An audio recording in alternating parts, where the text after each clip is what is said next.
Breaking news. Breaking news. Breaking news. Côte d'Ivoire, Africa CEO Forum 2025, le panel des chefs d'État. Merci de rester sur CNN. Breaking news. Breaking news. 3 chefs d'État et le vice-président ivoirien M. Tiemoko Meyele Kone, représentant son Excellence Alassane Ouattara, ont participé à un panel de haut niveau à l'Africa CEO Forum 2025. Cet exercice oratoire visait à rassurer les acteurs africains de l'entrepreneuriat sur la réussite de l'intégration économique, politique et commerciale en Afrique. Son Excellence Cyril Ramaphosa, d'Afrique du Sud, première puissance économique du continent, a apporté une première réponse. Il faudra mettre en place des projets d'infrastructures qui aideront donc le secteur privé à continuer à aider le secteur public. Et ces projets donc d'infrastructures là doivent être construits, doivent être mis en place, doivent être pensés, doivent être rédigés clairement, réellement, grâce à un réseau très clair, avec aussi l'idée et l'accompagnement du secteur public. Le secteur public doit arriver comme le partenaire de confiance du secteur privé.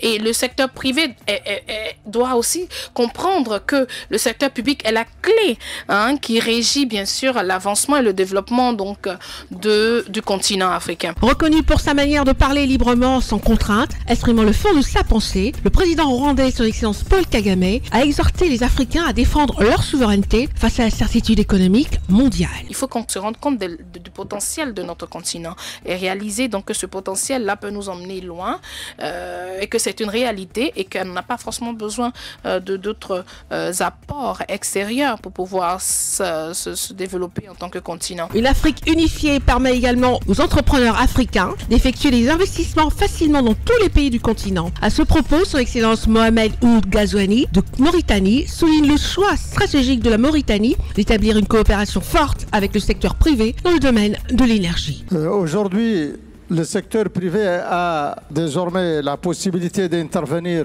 en tant qu'autoproducteur de ses besoins en énergie et de vendre le surplus à la compagnie publique d'électricité à travers des éléments clés qui favorisent le développement des IPP, comme le nouveau code de l'électricité, la nouvelle loi PPP, le pacte énergie compact, le code de l'hydrogène vert. Selon M. Tiemoko Meyele Kone, vice-président de la Côte d'Ivoire et représentant son Excellence Alassane Ouattara, l'émergence du secteur privé africain repose sur une condition unique, une gouvernance stricte. Si la gouvernance est bonne et que les entreprises ou en tout cas le secteur privé arrive à se retrouver, les performances seront obligatoirement bonnes et c'est ça qui est recherché.